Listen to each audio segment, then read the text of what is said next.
नमस्कार और स्वागत है इस खास चर्चा में। आज हम प्राचीन भारत के इतिहास के एक ऐसे बहुत अहम मोड़ पर नजर डालेंगे जिसने शायद सब कुछ बदल दिया, मौर्य साम्राज्य का उदय।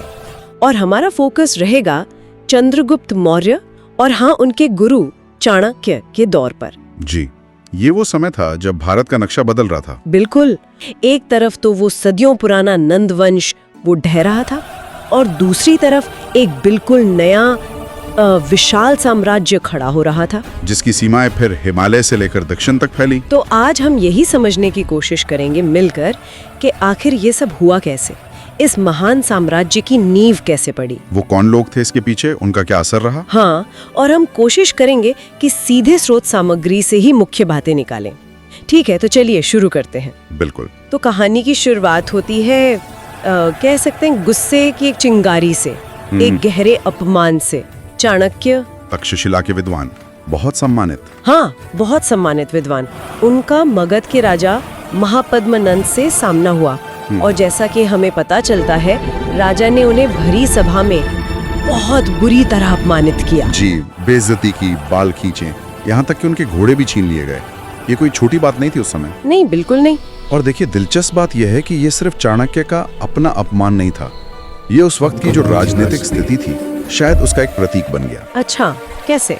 चाणक्य ने तो उसी पल कसम खा ली कि वो इस अहंकारी नंद वंश को उखाड़ फेंकेंगे, लेकिन माहौल भी कुछ ऐसा था। नंद राजा, हाँ, वो धनी तो बहुत थे जैसा स्रोत बताता है, लेकिन उनका राज थोड़ा क्रूर, जालिम माना जाता था। आम लोग शायद उतने खुश नहीं थे। तो चाणक्य का ये गुस्सा और उनकी बुद्धि, ये जो एक दबाव व असंतोष था ना, उसको एक दिशा देने वाली थी। हाँ, मतलब ये सिर्फ एक बदले की कहानी नहीं रह गई थी, ये तो एक क्रांति की तैयारी जैसी थी। बिल्कुल, एक राजनीतिक बदलाव की जमीन तैयार हो रही थी। लेकिन इस क्रांति के लिए चाणक्य को एक चेहरा चाहिए था, एक नेता। हाँ, एक योग्य व्यक्ति। और वो उन्हें मिला एक साधारण से दिखने वाले अनाथ लड़के में, चंद्रगुप्त। स्रोत बताता है कि चाणक्य ने इस लड़के में कुछ खास देखा, वो चिंगारी पहचानी। हाँ, वो क्षमता देखी जो एक सम्राट में होनी चाहिए। लेकिन सिर्फ पहचानना ही काफी नहीं था। चाणक्य ने चंद्रगुप्त को तराशा मतलब? वीडियो इस बात पे जोर देता है कि चाणक्य ने सिर्फ तलवारबाजी या लड़ाई ही नहीं सिखाई। अच्छा। बल्कि जिसे कहते हैं दिमाग की तलवार को भी धार दिया। मतलब रणनीति, कूटनीति, शासन कैसे चलाना है, वो सब कुछ जो एक सफल राजा बनने के लिए जरूरी है। हाँ, क्योंकि सिर्फ बाहुबल से तो नंदो जैसी बड़ी ताकत को हराना मुश्किल था, नामुमकिन था। चाणक्य अच्छी तरह समझते थे। और फिर ये गुरु शिष्य की जोड़ी मैदान में उतरी। लगभग 322 ईसा पूर्व के आसपास की बात है ये। जी। चंद्रगुप्त ने अपनी छोटी सी सेना, लेकिन हाँ समर्पित सेना के साथ नंदों की वो जो विशाल सेना थी, उसे सीधी चुनौती दे दी। ये सुनने में ही थोड़ा विश्वसनीय लगता है ना, एक तरफ स्थापित साम्राज्य, संसाधन, और दूसरी तरफ एक नया लड़का और उसकी सेना। ये हुआ कैसे? यही चाणक्य का दिमाग चला। सीधी टक्कर शायद मुमकिन नहीं थी, तो उन्होंने कह सकते हैं परोक्ष युद्ध की रणनीति अपनाई। परोक्ष युद्ध मतलब सीधे मैदान में भिड़ने से पहले अंदर से कमजोर करना। जानकारी मिलती है कि उन्होंने नंद प्रशासन के अंदर ही सेंध लगाई। अच्छा, कैसे? भ्रष्ट अधिकारियों को लालच दिया, अपनी तरफ मिला लिया, जासूसों का एक पूरा नेटवर्क खड़ा किया। अरे वाह। हाँ, जिसने नंदों की कमजोरियों, उनकी योजनाओं का पता लगाया। ये एक तरह का मनोवैज्ञानिक हमला भी था, अंदरूनी हमला, जिसने नंद सेना का मनोबल तोड़ा होगा, उनकी ताकत को बिखेरा होगा। तो पहले अंदर से खोखला किया, फिर बाहर से वार किया। वाह, कमाल की रणनीति। और नतीजा वही हुआ जो चाणक्य चाहते थे। स्रोत के मुताबिक महापद्मनंद की हार हुई और पाटलिपुत्र के सिंहासन पर चंद्रगुप्त मौर्य का राजतिलक हुआ। मौर्य साम्राज्य की औपचारिक स्थापना। वीडियो में तारीख दी है 321 ईसा पूर्व, 321 ईसा पूर्व। ये सिर्फ एक राजा का बदलना नहीं था। नहीं, बिल्कुल नहीं। ये भारत के राजनीतिक नक्शे पर एक नई युग की शुरुआत थी, एक केंद्रीय शक्ति का उदय।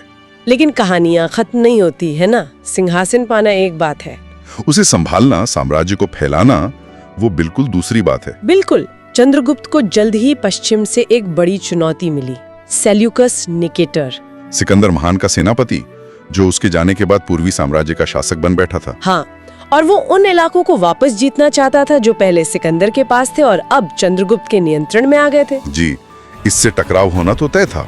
और इसी वजह से करीब 305 से 303 ईसा पूर्व के बीच सेल्यूसिड मौर्य युद्ध छिड़ गया। हाँ, और यहाँ कहानी और भी दिलचस्प हो जाती है। कौन जीता इसमें? चंद्रगुप्त मौर्य। चंद्रगुप्त जीते। हाँ, उन्होंने सेल्यूकस की सेना को हराया। वाह, ये बहुत बड़ी जीत थी। इसने न सिर्फ मौर्य साम्राज्य की पश्चिमी सीमाओं को एकदम सुरक्षित कर दिया, बल्कि दुनिया को भी ये संदेश गया कि भारत में एक नई महाशक्ति उभर चुकी है। और इस हार के बाद एक संधि हुई। हाँ। और उसकी शर्तें तो कमाल की थीं।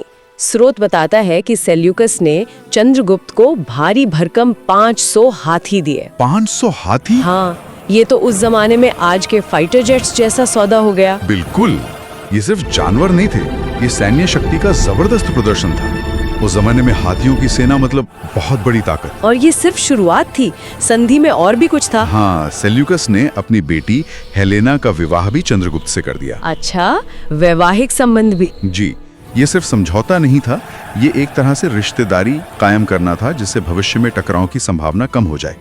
इस संधि ने मौर्य साम्राज्य को अंतर्राष्ट्रीय मंच पर एक अहम खिलाड़ी बना दिया। पश्चिम के यूनानी जगत से सीधा संपर्क। हाँ, उसका रास्ता खुल गया। और इसी संपर्क का नतीजा था मेगास्थनीज का भारत आना। बिल्कुल, सेल्यूकस ने इस यूनानी राजदूत को चंद्रगुप्त के दरबार यानी पाटलिपुत्र भेजा।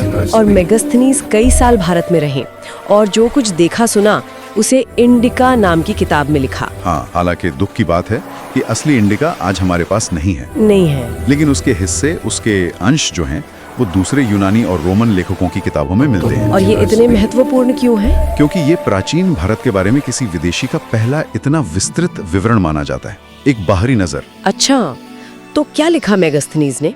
इंडिका के जो अंश मिलते हैं उनसे क्या पता चलता है? वो उस जमाने की एक अनोखी तस्वीर पेश करते हैं। जैसे मौर्य प्रशासन के बारे में उन्होंने लिखा, 2 तरह के मुख्य अधिकारियों का जिक्र किया, मंत्री जो शायद सलाहकार होते होंगे और सचिव जो शायद रोजमर्रा का काम देखते होंगे। इससे पता चलता है कि प्रशासन का एक व्यवस्थित ढांचा था। और समाज के बारे में क्या लिखा? मैंने सुना है उन्होंने 7 वर्गों का जिक्र किया है। ये थोड़ा अजीब नहीं? हमने तो हमेशा 4 वर्णों के बारे में पढ़ा है। हाँ, ये दिलचस्प है। मेगास्थनीज ने वाकई समाज को 7 श्रेणियों में बांटा हुआ बताया। दार्शनिक, किसान, सैनिक, चरवाहा, कारीगर, निरीक्षक और पार्षद। लेकिन ये तो हमारी पारंपरिक वर्ण व्यवस्था से मेल नहीं खाता। ब्राह्मण, क्षत्रिय, वैश्य, शूद्र, वो तो नहीं है इसमें। नहीं खाता। तो इसका क्या मतलब निकालें? शायद ये यूनानी नजरिए से भारतीय समाज की जटिलता को समझने की एक कोशिश थी। हो सकता है उन्होंने पेशे के आधार पर वर्गीकरण कर दिया हो। अच्छा, काम के आधार पर? हाँ, जो वर्ण व्यवस्था से थोड़ा अलग था। ये हमें याद दिलाता है कि बाहरी विवरणों को थोड़ी सावधानी से देखना चाहिए। देखने वाले का अपना नजरिया, अपना कल्चर का असर तो होता ही है। ये तो बहुत जरूरी बात है। और क्या खास बातें बताई मेगास्थनीज ने? कई रोचक चीजें हैं। जैसे उन्होंने बताया कि रास्तों पर यात्रियों के आराम के लिए सराय या विश्राम गृह बने होते थे। एक हैरान करने वाली बात ये थी कि राजा के सुरक्षा में महिला अंगरक्षक तैनात रहती थी। महिला अंगरक्षक उस जमाने में? हाँ, ये काफी कह सकते हैं प्रगतिशील बात लगती है। उन्होंने पाटलिपुत्र शहर की भव्यता का वर्णन किया, जो उस वक्त शायद दुनिया के सबसे बड़े शहरों में से एक रहा होगा। राजा के जुलूसों का जिक्र है, जिनमें सजे धजे हाथी शामिल होते थे, एकदम शाही अंदाज। और वो दास प्रथा वाली बात, क्या सच में भारत में दास प्रथा नहीं थी जैसा मेगास्थनीज ने लिखा? ये थोड़ा विवादित बिंदु है। मेगास्थनीज ने तो यही लिखा कि भारत में दास प्रथा नहीं है, कम से कम वैसी नहीं जैसे यूनान में थी। अच्छा। लेकिन हमारे अपने भारतीय स्रोतों में दास्ता के अलग अलग रूपों का जिक्र तो मिलता है। तो हो सकता है कि भारत में दास्ता का स्वरूप यूनानी दास्ता से इतना अलग हो कि मेगास्थनीज उसे पहचान ही ना पाए हों। या शायद मौर्य साम्राज्य के कुछ हिस्सों में कम हो। हाँ, या ये भी हो सकता है। लेकिन ये दावा कि दास प्रथा बिल्कुल नहीं थी शायद पूरी तरह सही ना हो। हाँ, उन्होंने ये जरूर लिखा कि कानून काफी सख्त थे और न्याय व्यवस्था कठोर थी। और एक अहम बात, उनके अनुसार सारी जमीन का मालिक राजा होता था। अच्छा, जमीन राजा की।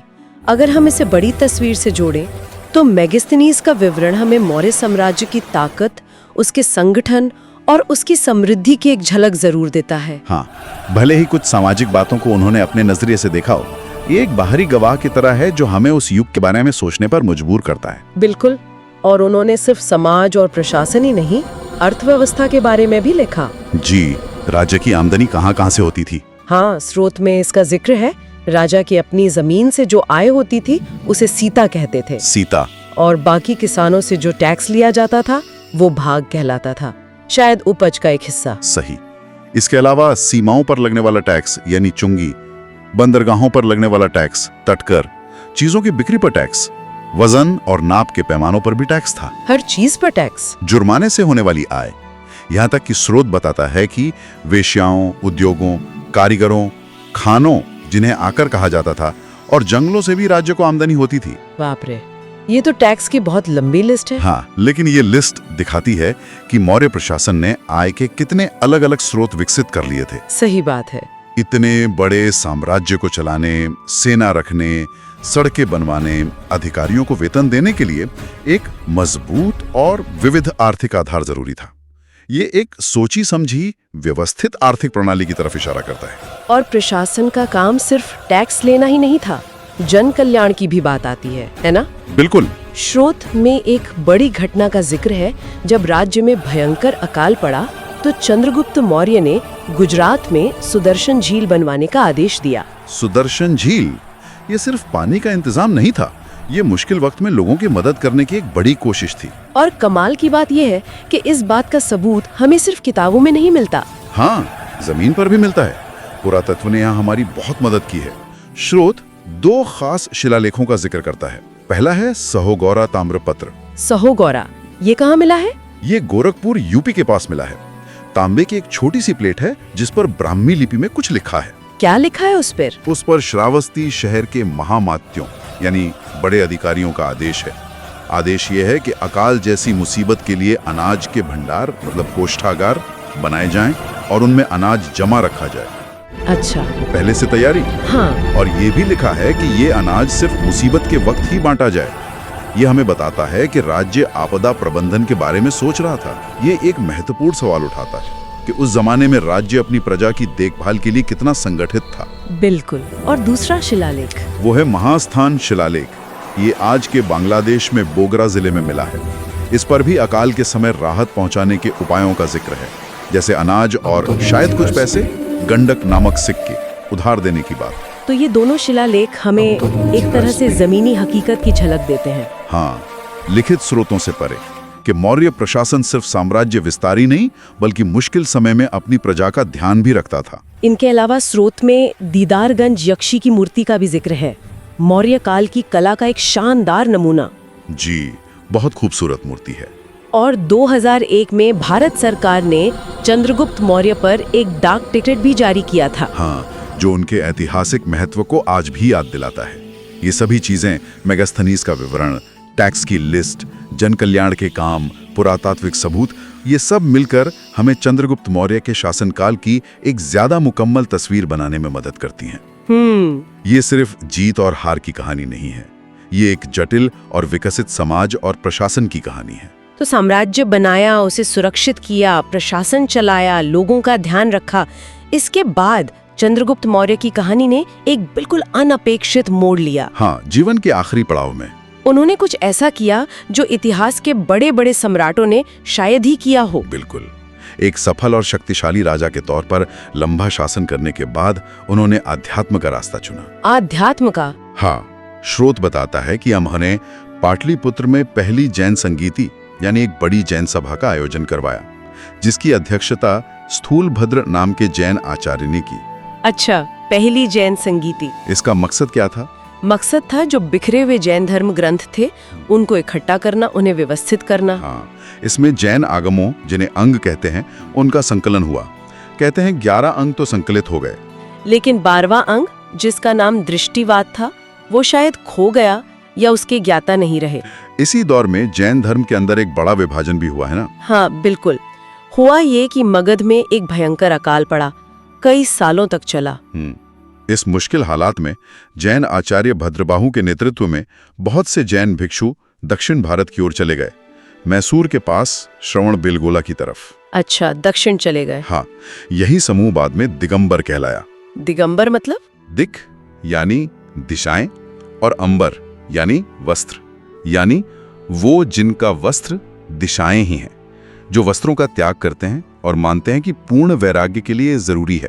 और जो पाटलिपुत्र में रुक गए। जो जैन भिक्षु स्थूलभद्र के नेतृत्व में पाटलिपुत्र में ही रुक गए, वो श्वेतांबर कहलाए, यानी श्वेत वस्त्र पहनने वाले। ये जैन धर्म के 2 प्रमुख संप्रदायों की शुरुआत थी। तो ये विभाजन अकाल के कारण हुआ। हाँ। और चंद्रगुप्त मौर्य, उन्होंने क्या किया इस सब में? चंद्रगुप्त मौर्य ने लगभग 24 साल राज करने के बाद करीब 297 ईसा पूर्व में अपना सिंहासन अपने बेटे बिंदुसार के लिए छोड़ दिया। राज छोड़ दिया? हाँ। और फिर उन्होंने जैन आचार्य भद्रबाहु का शिष्यत्व स्वीकार कर लिया और उन्हीं के साथ दक्षिण में श्रवणबेलगोला चले गए। एक सम्राट भिक्षु बन गया, ये तो अविश्वसनीय है। हाँ, ये इतिहास की सबसे नाटकीय घटनाओं में से एक है। राजपाट, महल, सेना सब कुछ त्याग दिया और एक साधारण जैन सन्यासी का जीवन अपना लिया। और उनका अंत भी उतना ही असाधारण था। श्रवणबेलगोला में उन्होंने जैन परंपरा के अनुसार सल्लेखना का पालन किया। सल्लेखना, इसका क्या मतलब है? सल्लेखना एक जैन व्रत है जिसमें व्यक्ति धीरे धीरे भोजन और पानी का त्याग करके स्वेच्छा से अपने शरीर का अंत करता है। इसे आध्यात्मिक शुद्धि और कर्मों से मुक्ति का एक मार्ग माना जाता है। तो उन्होंने उपवास करके? हाँ, चंद्रगुप्त मौर्य ने इसी कठोर व्रत का पालन करते हुए शांतिपूर्वक अपना देह त्याग दिया। सोचिए, एक ऐसा राजा जिसने तलवार के दम पर साम्राज्य बनाया, उसका अंत इस परम वैराग्य और शांति के साथ हुआ। तो इस सब का क्या मतलब है? आज की इस चर्चा में हमने देखा कि कैसे चाणक्य के अपमान की आग ने एक क्रांति को जन्म दिया, कैसे चंद्रगुप्त मौर्य जैसा असाधारण नेता उभरा, हाँ, जिसने नंदों को हराया और एक तरह से अखंड भारत की नींव रखी। हमने देखा कि कैसे उसने सिल्यूकस जैसे शक्तिशाली दुश्मन को हराकर अपनी सीमाओं को सुरक्षित किया। फिर हमने मेगास्थनीज की आंखों से उस जमाने के भारत की एक झलक देखी, उसका प्रशासन, समाज, अर्थव्यवस्था। हमने जन कल्याण की कामों और पुरातात्विक सबूतों की भी बात की जी। और आखिर में हमने उस सम्राट की कहानी सुनी जिसने सत्ता के शिखर पर पहुंचकर सब कुछ त्याग दिया और मोक्ष के रास्ते पर चल पड़ा। ये कहानी सिर्फ इतिहास का एक अध्याय नहीं है, ये भारत के पहले महान साम्राज्य की बुनियाद की कहानी है। ये दिखाती है कि कैसे राजनीतिक दूरदर्शिता, चालाक रणनीति और कुशल प्रशासन मिलकर एक राष्ट्र का निर्माण कर सकते हैं। लेकिन साथ ही चंद्रगुप्त का जीवन हमें एक गहरा व्यक्तिगत सवाल भी पूछता है। सत्ता, महत्वाकांक्षा और जीवन के असली मकसद के बीच का रिश्ता क्या है? हाँ, एक विजेता राजा और एक तपस्वी सन्यासी, ये दोनों भूमिकाएं एक ही व्यक्ति में। बिल्कुल। और हम अपने श्रोताओं के लिए एक सवाल छोड़कर जा रहे हैं। जी। सोचिए, अगर चाणक्य को कभी चंद्रगुप्त न मिला होता या अगर चंद्रगुप्त सेल्यूकस से हार गया होता, तो आज भारत का नक्शा और इतिहास कितना अलग होता। या फिर इस विरोधाभास पर गौर कीजिए, वो शासक जिसने जमीन जीतने के लिए युद्ध लड़े, जिसने दुनियावी सफलता की हर ऊंचाई छुई, उसने अंत में सब कुछ त्याग कर सल्लेखना जैसा परम शांति का मार्ग क्यों चुना? नेतृत्व की प्रकृति, इंसानी इच्छाओं और जीवन के अंतिम सत्य के बारे में ये कहानी हमें क्या सोचने पर मजबूर करती है? बिल्कुल। यहाँ ये भी बता दें कि जिस YouTube स्रोत पर हमारी ये चर्चा आधारित है, उसका अगला हिस्सा चंद्रगुप्त के पोते महान सम्राट अशोक पर केंद्रित है। हाँ, वो एक और दिलचस्प कहानी है। लेकिन वो कहानी फिर कभी। आज के लिए बस इतना ही। जी, धन्यवाद।